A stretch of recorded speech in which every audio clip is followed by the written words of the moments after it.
दूसरे धर्मों में उन सभी को एक एंजल कहकर खारिज कर दिया जाता है, पर हमारे धर्म में अलग अलग गुणों वाले देवताओं की पहचान अलग अलग तरीके से की गई है। एक खास तरह के फायदे के लिए आप उन्हीं देवताओं को पूजते हैं जिनकी पूजा करने से आपको फायदा होगा, ताकि आप अपनी सामान्य ताकत और क्षमताओं के मुकाबले आप कई अधिक मुकामों को हासिल करने का लाभ ले सकें।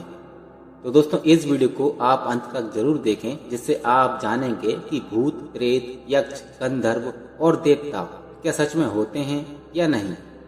अभी जो परंपरा है तो हमारे पास कई तरह के देवता हैं।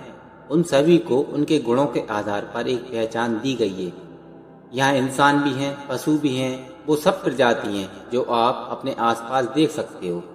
इनके बाद वो जीव आते हैं जिनको आप देख नहीं सकते, जिनको हम भूत प्रेत की श्रेणी में रखते हैं। और इनके बाद वो हैं जिन्हें हम यक्ष कहते हैं, और फिर हैं गंधर्व। इनके बाद आते हैं देवता।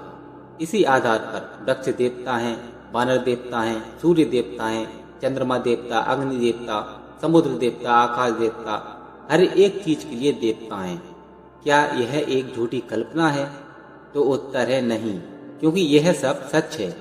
देवता भी होते हैं, भूत भी होते हैं, आत्मा भी होती हैं, यक्ष भी होते हैं और गंधर्व भी होते हैं। यह सब कुछ जो भी होता है वह सब इन्हीं की शक्तियों के द्वारा होता है। भगवान ने इन्हीं शक्तियों को पहचान कर उन्हें एक मूर्त रूप दिया है और इन्हीं शक्तियों तक पहुंचने का एक तरीका भी बनाया, जैसे कि यज्ञ के द्वारा हम कुछ शक्तियों के पास पहुंच सकते थे या फिर अभी भी पहुंच सकते हैं, ताकि आप अपनी सामान्य ताकत और क्षमताओं के मुकाबले कई अधिक चीजों का लाभ ले सकें। इंग्लिश में यज्ञ शब्द को अगर हम ट्रांसलेट करें तो इसे सैक्रिफाइस बोला जाता है। सैक्रिफाइस शब्द को आप इस तरीके से समझिए, जैसे हम किसी चीज को छोड़ रहे हों तो यह सैक्रिफाइस होता है। और यह जरूरी भी नहीं कि यज्ञ का मतलब सैक्रिफाइस ही हो।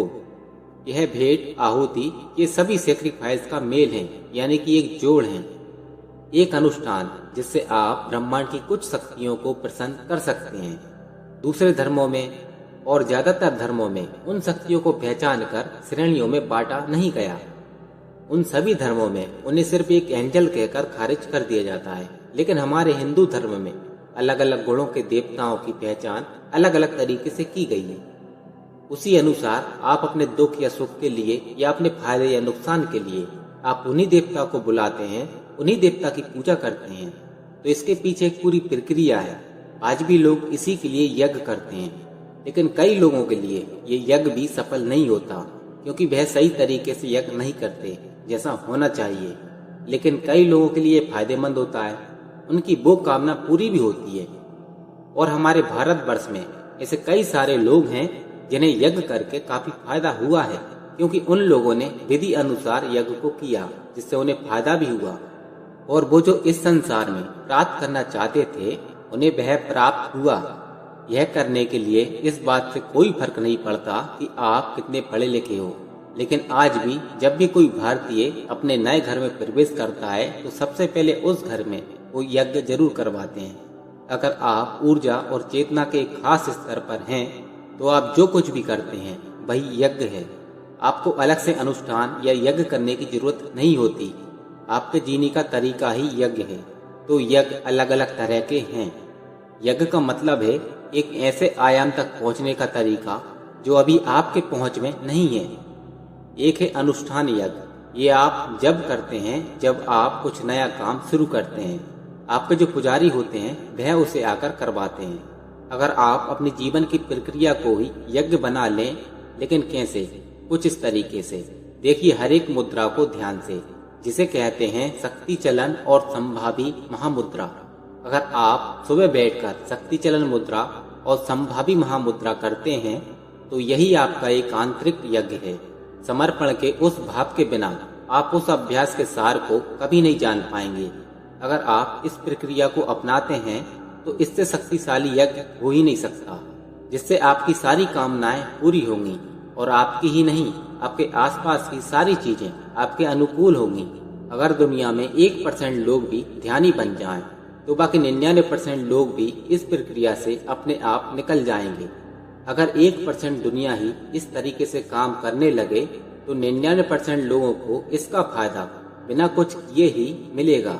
जैसे एक आदमी एक आम का पेड़ लगाता है तो 100 लोग उसमें से आम खा सकते हैं, क्योंकि एक आम के पेड़ में जितने आम लगते हैं उन्हें एक आदमी तो खा नहीं सकता, उन्हें 100 ही लोग खा सकते हैं। इसी तरह आपने अपने जीवन की प्रक्रिया को ही यज्ञ की तरह बना लिया तो हजारों लोग पोषित हो सकते हैं। आपको वीडियो में ये तो पहले ही पता चल गया था कि भूत प्रेत यक्ष गंधर्व देवता सभी होते हैं, लेकिन आप यह सोच रहे होंगे कि इसमें यज्ञ की बात कहाँ से आई, क्योंकि यज्ञ कई प्रकार के होते हैं। कई ऐसे तांत्रिक होते हैं जो भूत प्रेत आत्मा को आहुति देकर उन्हें बुलाते हैं। कई लोग यक्ष गंधर्व और देवताओं के लिए यज्ञ करते हैं और उन्हें आहुति देते हैं, क्योंकि जब कोई व्यक्ति यज्ञ करता है या करवाता है तो देवताओं के लिए, या फिर कोई तांत्रिक यज्ञ करता है तो भूत प्रेत या आत्मा के लिए, क्योंकि देवता भूत प्रेत आत्मा यक्ष गंधर्व सभी होते हैं। तो दोस्तों, मुझे उम्मीद है कि वीडियो आपको पसंद आई होगी।